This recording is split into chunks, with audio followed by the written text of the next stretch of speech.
নমস্কাৰ মই আপিয়াল ৰহমান আৰু স্বাগতম জনাইছো ইউটিউব চেনেললৈ। সো আজি আমি পঢ়িম ক্লাছ 10 ৰ বিজ্ঞানৰ অধ্যায় 10 পোহৰ প্ৰতিফলন আৰু প্ৰতিসৰণ লাইট ৰিফ্লেকশন এণ্ড ৰিফ্ৰেকশন। সো এইটো চেপ্টাৰত ACLC 2024 ৰ কাৰণে 8 নম্বৰ থাকিব। 3 নম্বৰী কোৱেশ্চন থাকিব এটা লংৰ কাৰণে। 3 নম্বৰী কোৱেশ্চন জেনাৰেলি ম্যাথছ আহে অংক আহে আৰু 2 নম্বৰী কোৱেশ্চনৰ অংক আহিব পাৰে বা এটা কোৱেশ্চন উঠাই দিব পাৰে যে ব্যাখ্যা কৰা তেনেকুৱা টাইপৰ। সো কেনেকুৱা ধৰণৰ হ'ব 3 নম্বৰ 2 নম্বৰ কোৱেশ্চন সেইখিনি মই দেখাই দিম আৰু 3 নম্বৰ থাকিব MCQ অৰ্থাৎ 3টা কোৱেশ্চন থাকিব MCQ ইয়াৰ পৰা কোৱেশ্চন থাকিব এটা দুটা আৰু 3টা 5টা কোৱেশ্চন থাকিব নাম্বাৰ থাকিব ইয়াত 8 নম্বৰ। সো ইয়াৰ বাবে যেহেতু MCQ ইম্পৰ্টেন্ট আছে মই MCQ কেইটা বনাই আনিছো তোমালোকে MCQ কেইটা সমাধান কৰিবা। যেনে কম প্ৰথম MCQ কেইটা আনিছো মই এনসাৰ খিনি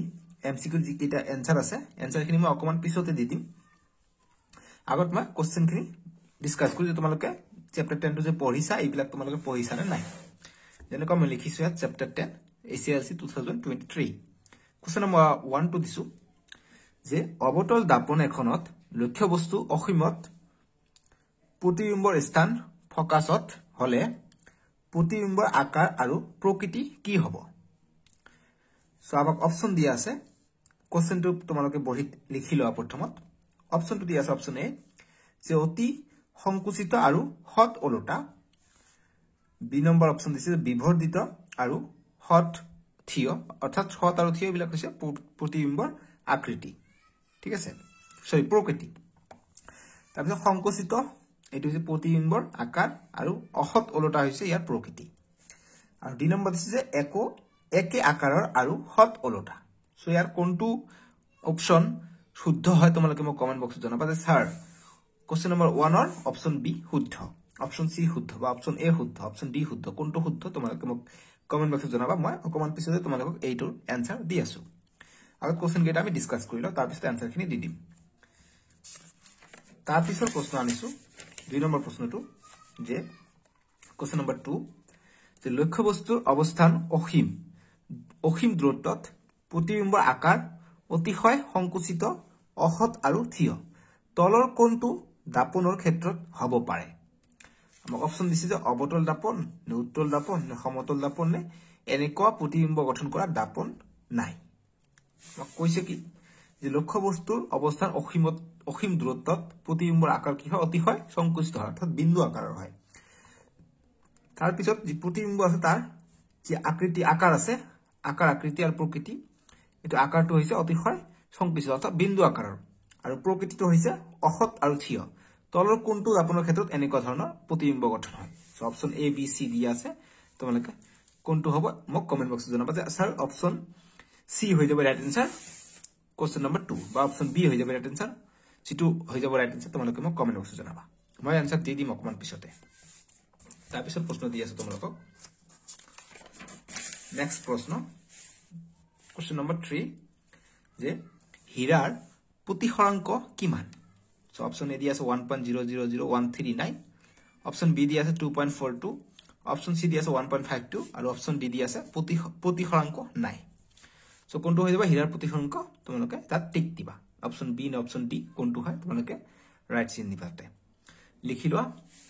আমি আনসাৰ খিনি অকমান পিছতে ডিসকাস কৰি আছো ইম্পৰ্টেন্ট হয় কিন্তু কোৱেশ্চন বিলাক। তাৰপিছত কোৱেশ্চন নম্বৰ 4 যে স্বচ্ছ মাধ্যমত যুগল আৰু প্ৰদত্ত ৰঙৰ পোহৰৰ বাবে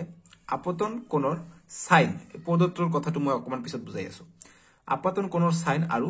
যদি আপতন কোণ আই হয় আৰু প্ৰতিসৰণ কোণ আৰ হয় তেন্তে তলৰ কোণটো শুদ্ধ হ'ব। তেনেহলে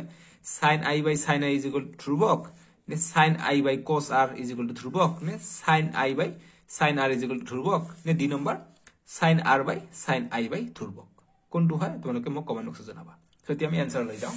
এইকেইটা কোৱেশ্চন মই বনালো অলপমান আগতে তোমালোকক এইটো চেপ্টাৰ পঢ়াৰ কাৰণে বহুতে কমেন্ট কৰি আছে স্যাৰ ক্লাছ 10 ৰ চেপ্টাৰ 10 আছে 10 ৰ ইম্পৰ্টেন্ট খিনি লাগে। সো ইম্পৰ্টেন্ট MCQ কেইটা এইকেইটা এটা তোমালোকক মই দেখাই দিছো কৰ পৰা মই কোৱেশ্চন খিনি কাটিছো। সো ইয়াত যি আছে তোমালোকৰ পেজ নম্বৰ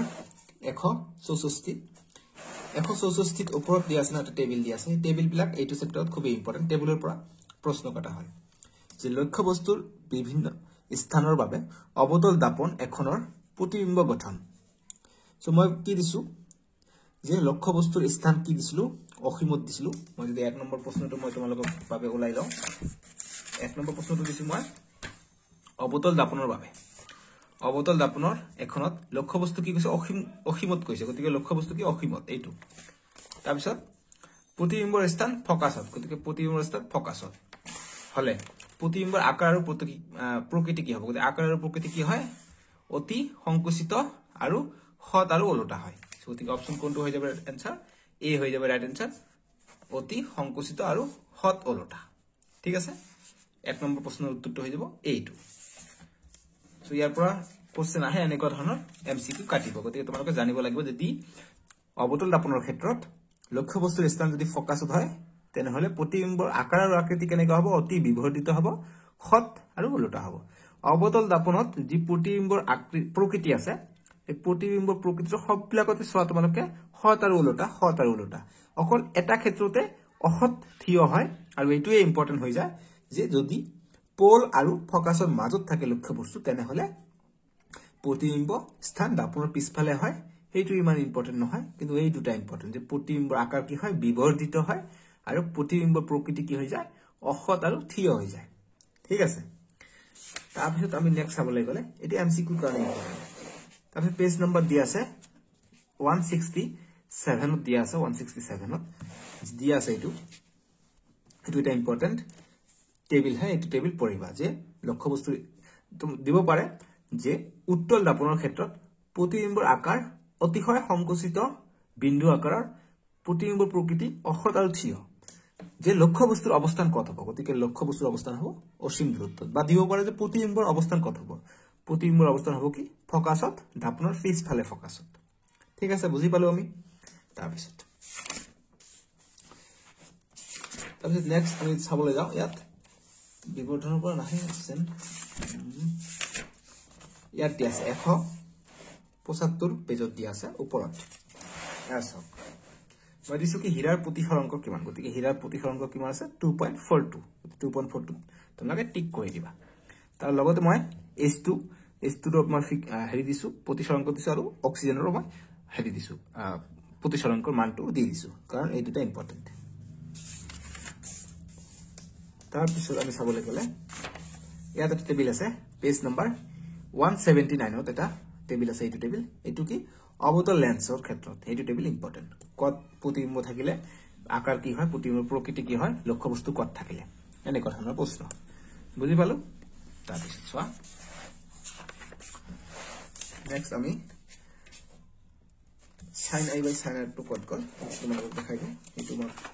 এমসিকিউ বনাই দিছিলো এসো পেজ নম্বৰ 174 ত আছে 174 এইটো সো গতিকে যদি প্ৰদত্ত মাধ্যম হয় গতিকে প্ৰদত্ত মাধ্যম কি আছে স্বচ্ছ মাধ্যম তাৰপিছত প্ৰদত্ত ৰং কি আছে যিকোনো ৰং হ'ব পাৰে হলে যদি কোণৰ মান যদি sin হয় আৰু প্ৰতিসৰাংকৰ কোণ যেটো আছে আপতন কোণ i আৰু r হলে ইয়াৰ হেতু আছে sin i by sin r = ধ্ৰুবক হয় সো এইটো মনত ৰাখিবা এইটো এনেকুৱা ধৰণৰ হেৰি দিব পাৰে এমসিকিউ তাৰপিছত আমি জিয়াত কি দিয়া আছে উদাহৰণ দিয়া আছে লেন্সৰ উদাহৰণ কেইটা পঢ়িবা 10.32 উদাহৰণৰ পৰা তোমালোকৰ কোশ্চেন আহিব 3 নম্বৰ থাকিব ঠিক আছে তাৰপিছত উদাহৰণ 10.4 এইটো ইম্পৰ্টেন্ট आंसर দিয়া আছে এইফালে তোমালোকে কৰি চাবা সহজ হয় তাৰপিছত লেন্স ক্ষমতা কি লেন্সৰ এসআই একক কি ডায়োপ্টাৰ এইবিলাক চাবা অনুশীলনীত যিবিলাক কি আছে প্ৰশ্ন আছে যেহেতু আন্ডাৰষ্টেণ্ডিংত তোমালোকে এইটো চাবা খালি ঠাই দিব পাৰে যে বিভিন্ন মাধ্যমত পোহৰৰ বেগ ড্যাশ গতি ড্যাশ দিব পাৰে যে ড্যাশ আৰু ড্যাশ গতিকে ভিন্ন মাধ্যমত পোহৰৰ বেগ ভিন্ন ঠিক আছে অনুশীলনীত যি এমসিকিউ থাকে এমসিকিউ কেটা খুবই গুৰুত্বপূৰ্ণ আৰু দৰকাৰী গতিকে 1 number 2 number 3 number 4 number MCQ কেটা চাবা এইফালে এমসিকিউ দিয়া আছে 5 নম্বৰ ইম্পৰ্টেন্ট তাৰপিছত 2 নম্বৰৰ কাৰণে চাবা তোমালোকে এইটো 13 নম্বৰটো 2 নম্বৰৰ কাৰণে ইম্পৰ্টেন্ট চাবা প্ৰশ্নটো ঠিক আছে তাৰপিছত এইটো এটা 16 নম্বৰটো ইম্পৰ্টেন্ট এইটো পৰীক্ষাত আহে -2.0 d ক্ষমতাৰ লেন্স এখনৰ ফোকাস দৈৰ্ঘ্য কিমান যে লেন্সখনৰ প্ৰকৃতি কেনেকুৱা এইটো এটা প্ৰশ্ন ঠিক আছে বাৰু এইখিনি পঢ়িবা আৰু পাৰিলে বেলেগো পঢ়িবা কিন্তু মই বস্তুখিনি দেখাই দিলো যি টেবিল চাৰিটা আছে লেন্সৰ দাপনৰ সেই টেবিলৰ পৰা কিন্তু কোশ্চেন কটা হ'ব এমসিকিউত এইখিনি তোমালোকে ভালকে চাবা আমি নেক্সট ভিডিঅ' তোমালোকৰ যিটো নেক্সট চেপ্টাৰ আছে অধ্যায় 11 চেপ্টাৰ 11 মানুহৰ চকু আৰু বাৰেবৰণীয়া পৃথিৱী এইটো আমি নেক্সট ভিডিঅ'ত কৰিম ঠিক আছে সো ভিডিঅ'টো কেনেকৈ পালা মোক কমেন্ট বক্সত জনাবলৈ নাপাহৰিবা বাই বাই টেক কেয়াৰ